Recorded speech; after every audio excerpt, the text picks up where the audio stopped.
नमस्कार, जय श्री राम। मैं सुमित भारद्वाज अपने YouTube channel Bhardwaj for you by Sumit Kumar के माध्यम से बेसिक इंग्लिश लर्निंग को लेकर आज नई वीडियो लेकर आपके सामने उपस्थित हुआ हूं। So viewers, kindly subscribe my YouTube channel for English learning videos and versatile points. कृपया करके चैनल को सब्सक्राइब कर लें ताकि कोई भी वीडियो आपसे मिस ना हो। So my today's topic is proverbs. Viewers, proverbs जिन्हें हम हिंदी में मुहावरे या कहावते कहते हैं, आपने अपनी मातृभाषा में और राष्ट्रभाषा में अनेकों बार अनेक कहावते मुहावरे सुने हैं। ये गागर में सागर भरने का काम करते हैं। गागर में सागर अपने आप में एक मुहावरा है जिसमें हम बहुत ज्यादा बात ना कहकर कुछ वर्ड्स में या एक सेंटेंस में अपनी बात को कहने का प्रयास करते हैं। और ये कहावते मुहावरे हमारे ह्यूमन एक्सपीरियंसेस के ऊपर बेस्ड होते हैं। मानव समाज ने पूरे इतिहास में जो कुछ सीखा है अपने अनुभवों से, जो सच का अनुभव किया है, उनको कुछ शब्दों में बयां करने का प्रयास किया है और वही कहावतें कहलाती हैं। तो यहाँ पर प्रोवर्ब्स की डेफिनेशन दी गई है। Proverb is a simple concrete traditional saying that expresses a perceived truth based on common sense और एक्सपीरियंसेस। जैसा कि मैंने पहले कहा कि सिंपल कंक्रीट और ट्रेडिशनल सेइंग होती हैं, कहावतें होती हैं, जगह जगह के अनुसार बदलती भी हैं, लहजा अलग रहता है पर सार उनका सेम होता है। जब मैं इंग्लिश और हिंदी की कहावतों को कंपेयर करूंगा तो आप पाएंगे कि वही बात हिंदुस्तान में किसी और तरीके से कही गई परंतु इंग्लिश स्पीकिंग कंट्रीज में किसी और तरीके से कही गई, उनका सार सेम था। इसका मतलब human experiences are same throughout the world. Proverbs touch on just about every aspect of life, providing a connection to truth and experiences. जैसे कि मैंने पहले कहा, सच्चाई और अनुभवों पर आधारित होती हैं और इनको हम अलग अलग शब्द, अल्टरनेट शब्द भी यूज करते हैं। एक्सियम्स, ओल्ड साज, सेइंग्स एंड एडेजेस, लोकोक्तियां, सूक्तियां, इस तरह की हम शब्द भी यूज करते हैं। सो कुछ फेमस प्रोवर्ब्स के बारे में यहां बात करूंगा। पहला, नो नगद ना तेरा उधार, a word in hand is worth two in the bush. नो नगद ना तेरा उधार। जैसे मान लीजिए हम व्यापार कर रहे हैं और एक व्यक्ति हमसे कोई सामान खरीदना चाहता है और वो हमें 13 रुपए में खरीद कर उधार करना चाहता है, तो ये बेहतर होता है कि हम नो नगद ले लें, क्योंकि उधार पता नहीं मिलेगा या नहीं मिलेगा। तो इसको इंग्लिश में कहा गया है कि एक पक्षी बेहतर है जो हाथ में है, वो बेहतर है 2 पक्षी झाड़ियों में होने की अपेक्षा। सो आप देखिए, सार सेम है पर लिटरल मीनिंग अलग अलग निकलते हैं। A bird in hand is worth 2 in the bush. नाच न जाने आंगन टेढ़ा, कि जब व्यक्ति को कोई काम करना नहीं आता है तो वो दोषारोपण किसी और पर करता है। तो यदि नाचना नहीं आता है तो बहाना लगाएगा कि आंगन टेढ़ा है। तो उसको इंग्लिश में कहा गया, a bad workman quarrels with his tools, मतलब एक बुरा कारीगर अपने हथियारों के साथ ही लड़ता है। थोथा चना बाजे घना, ये ऑलमोस्ट सेम लग रहा है। An empty vessel makes much cry, कि जिस तरह से आधा भरा हुआ बर्तन ज्यादा शोर मचाता है, उसी तरह जिस व्यक्ति के पास ज्ञान कम होता है वो शोर अधिक मचाएगा, मतलब बयान ज्यादा करेगा पर ज्ञान कम है। तो थोथा चना बाजे घना कहते हैं हम। बोए पेड़ बबूल के आम कहां से हुए, जैसा हम कर्म करेंगे वैसा ही हमें फल मिलेगा। As you sow shall you reap. यदि आम जैसा मीठा फल बोएंगे तो हमें आम जैसे मीठे फल मिलेंगे। और बबूल, यहाँ पे शब्द बबूल है, बाबुल नहीं है। तो बबूल एक ऐसा वृक्ष माना गया है जिसको कांटे होते हैं, तो अगर कांटों वाला वृक्ष बोएंगे तो कांटे ही मिलेंगे। डूबते को तिनके का सहारा, जब व्यक्ति कष्ट में होता है, किसी समस्या में होता है, तो वो हर व्यक्ति की बात भी सुनता है और छोटे छोटे काम करने का प्रयास करता है। A drowning man catches at a straw, जैसे आदमी जब डूब रहा होता है तो उसके हाथ में जो भी आता है उसको वो पकड़ के बचने का प्रयास करता है। अंत भला तो सब भला, जब हम कोई कार्य करते हैं तो हम मेहनत करते हैं उसमें बहुत, अंत में जब हमें सफलता मिलती है तो हमें अपने सारे कष्ट भूल जाते हैं। All is well that ends well. बद से बदनाम बुरा, a bad name is worse then bad deeds. बदनामी जब एक बार हो जाए तो फिर उससे पार पाना थोड़ा मुश्किल होता है। तो ऐसा कहा गया है कि bad name is worse than a bad deed.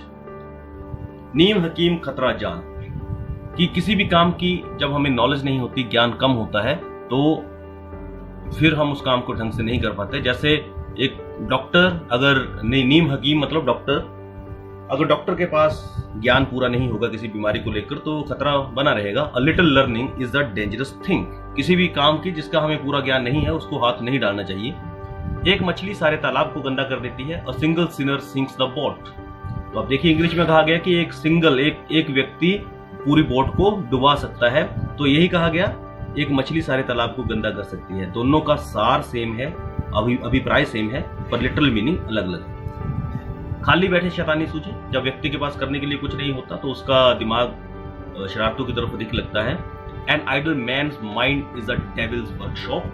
मतलब एक शैतान की प्रयोगशाला बन जाती है एक बेकार आदमी का दिमाग।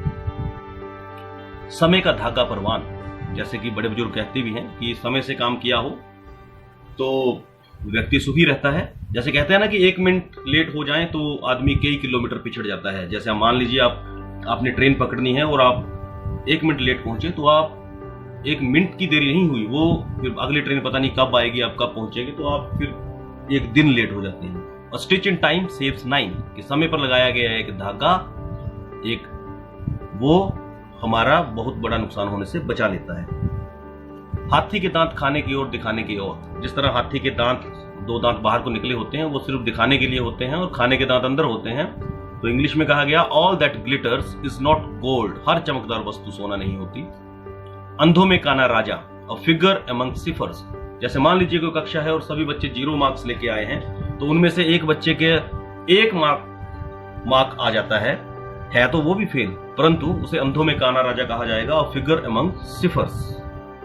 4 दिन की चांदनी फिर अंधेरी रात। ये तो नाम से ही पता चल रहा है ब्यूटी इज शॉर्ट लिव्ड। किसी भी चीज की सुंदरता थोड़े समय के लिए ही होती है।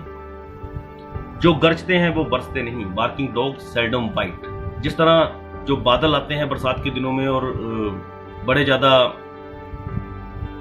गरजते हैं वो कई बार कम बरसते हैं। तो बार्किंग डॉग सेल्डम बाइट मतलब भौंकने वाले कुत्ते कम काटते हैं। अपना अपना पराया पराया। Blood is thicker than water. तो ऐसे होता है हर एक व्यक्ति के अंदर अपना अपना पराया पराया, blood is thicker than water. अपने की तरफ जरा झुकाव अधिक होता है व्यक्ति का। पहले अपना फिर पराया। Charity begins at home. जैसे मान लीजिए मैंने समाज को सुधारने का कोई प्रण ले लिया तो सबसे पहले मुझे अपने आप को सुधारना पड़ेगा। इसीलिए कहा कि कोई भी काम अगर आप समाज सुधार का या कोई अच्छा काम करना चाहते हैं तो उससे सबसे पहले अपने आप से शुरू करें। Charity begins at home. लोहे को लोहा काटता है, डायमंड कट्स डायमंड। आपने देखा है लोहे के औजारों को काटने के लिए भी लोहे के औजार होते हैं। डायमंड जो कि दुनिया का सबसे हार्डेस्ट मटेरियल माना गया है, उसको काटने के लिए भी डायमंड की सहायता लेनी पड़ती है। So diamond cuts diamond. दूर के ढोल सुहावने। जब भी हम कोई दूर की चीज देखते हैं या किसी दूसरे व्यक्ति का जीवन देखते हैं तो हमें लगता है कि ये बहुत अच्छा जीवन जी रहा है, ये बहुत सुखी है, परंतु यदि हम उसको अनुभव करें तो हमें पता चलेगा उसने कितनी मेहनत की है, कितने कष्टों को उठाया है। हम दूर से देखने वाले हमें पहाड़ भी बहुत सुंदर लगते हैं। सो इंग्लिश में भी सेम कहा गया, distance lends charm to the view, कि दृश्य में दूरी आकर्षण भर देती है।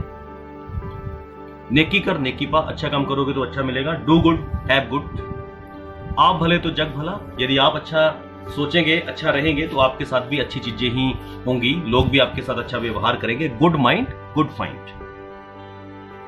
भगवान उनकी सहायता करते हैं जो अपनी सहायता स्वयं करते हैं। जो व्यक्ति स्वयं मेहनत करेगा और अपने लिए कुछ एफर्ट्स करेगा, प्रयत्न करेगा, भगवान उसी की सहायता करेंगे। तो इंग्लिश में भी सेम कहा गया, God helps those who help themselves. जो व्यक्ति कर्म नहीं करेगा और मात्र भाग्य को कोसेगा उस व्यक्ति का काम सिद्ध नहीं होगा। तो हम यही कहेंगे कि भगवान ने इसकी मदद नहीं की। जो व्यक्ति मेहनत करेगा वो कभी ना कभी सफल जरूर होगा। तो इसलिए कहा गया, God helps those who help themselves. चोरी का माल मोरी में। इल गॉट इल स्पेंट। बुरे तरीके से कमाया गया धन बुरे तरीके में ही चला जाता है, बुराई पर ही लगता है। तो चोरी का माल मोरी में, इल गॉट इल स्पेंट। जिसकी लाठी उसकी भैंस। मतलब पावरफुल व्यक्ति ही संसाधनों का लाभ ले पाता है अपनी। जैसे मान लीजिए किसी के पास प्रॉपर्टी है और लाठी का मतलब यहाँ पे ताकत से है, पावर से है। तो जिसके सामर्थ्य से है, जिसके पास सामर्थ्य होगा वो अपनी प्रॉपर्टी की रक्षा भी कर पाएगा और संसाधनों का लाभ भी ले पाएगा। तो कहा गया है माइट इज राइट। और ये अंतिम इस वीडियो में, बुराई को आरंभ में ही रोक दो, nip the evil in the bud. कोई भी बुरा काम, बुरा विचार जब मन में आता है तो उसे उसी वक्त अगर कुचल दिया जाए, मसल दिया जाए, तो वो एक पेड़ बनने से रुक जाता है। Nip the evil in the bud. जैसे हम कोरोना वायरस से अभी लड़ रहे हैं, अगर इसको शुरू में ही उसी वक्त मसल दिया होता, खत्म कर दिया होता, उस वक्त जो प्रिकॉशंस लेनी थी वो ली होती, तो शायद आज ये इतनी बड़ी बीमारी ना बनती। सो आशा है वीडियो आपको पसंद आई होगी। ये जो 25 प्रोवर्ब्स आपने यहाँ करी हैं, मैं इसको कमेंट बॉक्स में भी डाल दूंगा, वहां पे भी एज अ होल पढ़ सकते हैं। थैंक्स फॉर वॉचिंग, और कृपया करके channel Bhardwaj for you by Sumit Kumar को सब्सक्राइब करिए ताकि और वीडियोस का भी आप आनंद उठा सकें। धन्यवाद। जय श्री राम।